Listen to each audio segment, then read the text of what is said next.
आज हम 1947 तक़सीम हिंद कि उस मुश्किल वक्त की एक बहुत ही ज़ाती कहानी उसमें गहराई में जा रहे हैं। ये कहानी है रफ़ीक अहमद साहब की। लाहौर के करीब एक गांव के उस्ताद थे। द टीचर्स लेटर नामी एक तहरीर है, हम उसी पर बात करेंगे। हमारे पास ये तहरीर मौजूद है और ये उस वक्त की जो असल सूरत हाल थी ना, उसकी एक झलक दिखाती है।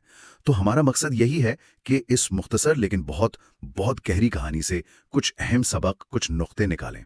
1947 का वो दौर, कैसा माहौल होगा? हवा में एक अजीब सा डर, एक गैर यकीनी सी कैफियत थी, अंदर एक बेचैनी थी। बिल्कुल, ये वो वक्त था ही ऐसा जब एतमाद, भरोसा वो सब खत्म हो रहा था। जो लोग सदियों से साथ रह रहे थे वो भी एक दूसरे को शक से देखने लगे थे। और अफवाहें सच से कहीं ज्यादा तेजी से फैलती थीं। खौफ था जैसे कोई बीमारी हो जो एक गांव से दूसरे गांव फैल रहा था। ऐसे में तो कोई भी छोटी सी बात बहुत बड़ी लगती थी। हाँ, और इसी माहौल में रफीक साहब को एक खत मिला। गुमनाम खत, कागज का एक छोटा सा टुकड़ा और उस पर सिर्फ एक जुमला लिखा था: खून तुम्हारे दरवाजे तक पहुंचने से पहले चले जाओ।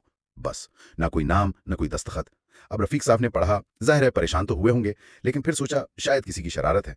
होता है ना, उस वक्त ऐसी बातें, अफवाहें बहुत आम थी, तो हो सकता है ये भी वैसा ही कुछ हो। खास तौर पर जब खतरा वाज़ेहा ना हो, जैसे ये था।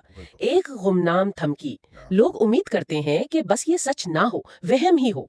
लेकिन ऐसे हालात में, ऐसे पुरखतर माहौल में ये गुमनाम पैगाम अक्सर ज्यादा ज्यादा वजन रखते हैं। क्योंकि भेजने वाला अपनी पहचान छुपा रहा है, तो ये खुद इशारा है कि खतरा कितना संगीन हो सकता है। ये भी एक तरह की खामोश वार्निंग थी। बिल्कुल। तो उन्होंने कोशिश तो की कि नजरअंदाज कर दें, लेकिन फिर कुछ चीजें ऐसी हुई कि वो सोचने पर मजबूर हो गए। जैसे रात के वक्त कुछ कुछ अजनबी लोग गांव में नजर आने लगे। अब ये कौन थे, कहां से आए थे, किसी को कुछ पता नहीं था।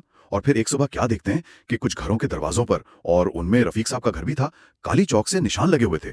अब ये निशान ये देखकर तो गांव में एकदम खलबली मच गई कि भाई ये क्या मतलब है निशानों का? कोई पहचान है, कोई धमकी, क्या है आखिर? तारीख अगर देखें, खास तौर पर जब हालात खराब हों, फसादात का डर हो, तो ऐसे निशानात ये अक्सर शिनाख्त के लिए या किसी को हदफ बनाने के लिए या खतरे की अलामत के तौर पर इस्तेमाल होते रहे हैं। ये बहुत पुराना तरीका है खौफ फैलाने का। और इन निशानात की जो खामोशी है ना, वही सबसे ज्यादा डराती है। मतलब ये कुछ कह नहीं रहे, लेकिन देखने वाले के जहन में बदतरीन खौफ पैदा कर देते हैं। ये गैर यकीनी को और बढ़ा देते हैं। ये भी एक तरह की खामोश दस्तक ही थी, है ना? आवाज नहीं थी, मगर पैगाम बहुत वाजे था। रफीक